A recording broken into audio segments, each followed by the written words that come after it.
Welcome to Chanakya, where you get the right guidance at the right time. We have a situation from Ram, one which has often been encountered by project managers. Let's explore this with our experts, JV and SK. Whenever Ram wanted to manage a different kind of project, his manager put it off, saying there's no one to succeed him in this project. When they technically chose to resign, Ram had the opportunity to recruit a replacement who could take on the PM role in the future. Lakshman, an experienced technical lead, was recruited from another growing company in the same domain. Ram was pretty excited, but his manager pointed out, while Lakshman is capable of technical lead role, he needs to be groomed over time to move up. And Ram left his manager's cabin wondering how to go about this task. So JVSK, any thoughts on, what are some of the couple of things that Ram should do at first? It's a common situation in many organizations, but not necessarily dealt with professionally. One fundamental assumption that we need to make in this context before we talk about how Ram grooms Lakshman into that role, the organization provides an environment for people to be developed, right? Which means that Ram can actually develop Lakshman without feeling insecure that his role is going to become redundant, right? So he needs to have a confidence that there is something in the whole thing for him up down the line, right? So if that assumption is taken, if we take that as thing for granted, we have a couple of things that Ram needs to do. One is he needs to set the expectation that Lakshman is going to take over down the line. They need to have a joint action planning session so that both of them are aware of what they need to do. Second thing is Ram also needs to understand what are the competencies and skills that Lakshman brings to the table and where the gaps are, so that they can actually figure out what needs to be done over time to address those gaps. I think these are two fundamental things that need to be looked at for a start. Adding to what JV said, Ram also helped Lakshman build a broader big picture, get a perception of how big picture works. So he can help Lakshman get enterprise level thoughts, what is happening in the industry, so that he can broaden his thought process. Those are great starting points for Ram.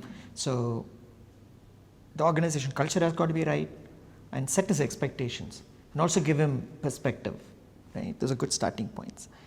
JV, you spoke about setting the expectation, saying that, hey, here we are going to groom you to the next role or next role change. Is there a risk in that? What if Lakshman doesn't measure up? Yeah, I think that happens once in a while. Fortunately, most organizations actually do a good job of identifying the right people. But in some cases, that risk exists, that the person may not measure up. But the grooming has to make an assumption that Lakshman will measure up in this case, so that he can actually do a good job down the line. But the role changes are never guaranteed, right? You can't ever take the role change for granted. So if it doesn't measure up for some reason, obviously that cannot be done. But from Ram's perspective, he has to assume that Lakshman has the potential to grow up and figure out an action plan based on that. Okay, so go with the positive mindset. Positive mindset. And then provide opportunities, right? Yeah. So what kind of opportunities do you think Ram can provide Lakshman in this specific role change? I think it also depends on what Lakshman's gaps in skills and competencies are. But for a start, Ram needs to ensure that Lakshman leads technical discussions, brainstorming sessions. For example, if they are following an agile process, stand-up meetings, Lakshman can actually facilitate some stand-up meetings. There are times that Ram can even miss some of these meetings and have Lakshman do it in his absence and get a feedback from both Lakshman and the team on how things went. Right? It's an important thing that Ram looks at this as an opportunity for developing Lakshman in this process, and he needs to do what needs to be what's a possible grooming opportunity for him. Yeah. Just adding to it, I would say one is participating in meetings, etc. Next is even helping him getting into the decision making process, involve Lakshman in decision making process, so that he understands the nuances of decision making, how it happens here in this organization with this team, and help him build a communication strategy. Project management is extremely very important about communicating to stakeholders, and internal as well as external, how do they manage? So Lakshman had to come up with his own clear communication strategy so that he can handle it. And next is building a relationship portfolio. Lakshman had to build his network of people, how he connects, how he communicates, how he handles that relationship portfolio. If these three things are built and developed, Lakshman will be very comfortable in moving to next level. So JV and SK, I hear what you suggested and it makes absolute sense. You are not only providing opportunities for Lakshman to grow, but also giving him exposure, so he actually gets some visibility as well. Yeah, it's fantastic. But how about this? See, Ram's already playing the PM role, right? Why couldn't Lakshman observe and learn from Ram? Yeah, actually this is part of a grooming process. It's a multi-step process typically, right?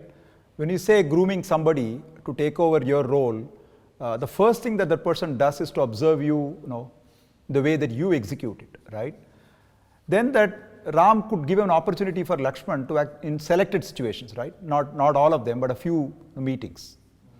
And then down the line, Lakshman could take over and Ram could actually provide him feedback on how he's doing. And that's really typically the way the whole grooming process actually happens in an organization. Okay, that makes sense, yeah. So let me just put myself in Lakshman's shoes and then think he's sort of progressing. He may think he's progressing, but how does he really know that he's progressing in the right direction? Yeah, basically that Ram needs to provide him feedback on an ongoing basis. That's a standard thing. Yeah. But one of the other things that can also happen is you can have skip level feedback from people who are reporting into Ram, right? The Ram's managers could actually hold skip level meetings to understand from the team members as to how Lakshman is shaping up. In fact, this is a very transparent process, right? Lakshman taking over Ram's role is something that's known to the entire team. So you can use team's feedback on an ongoing basis to figure out how Lakshman is shaping up. Right? The other thing that you can also do is Lakshman could be made to interact with his peers and mentors for the role, and you can actually take feedback from that as well. Right? So there are multiple mechanisms by which you can actually get feedback on how Lakshman is shaping up in his role. That makes sense. So let me see what we've covered so far. I made some notes here, right? So firstly, be transparent and set expectations upfront, right? That's the first thing that we covered. So the person also knows that the role change cannot be taken for granted, right? Okay. The second thing is let the person observe you and learn from that, right? So in this case, Lakshman can observe Ram and learn from that.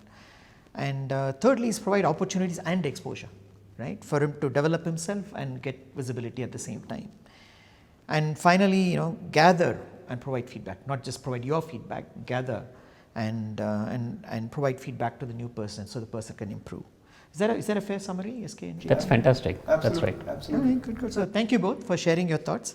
I'm sure PMs like Ram would find these experiential insights very useful. Thank you for joining us.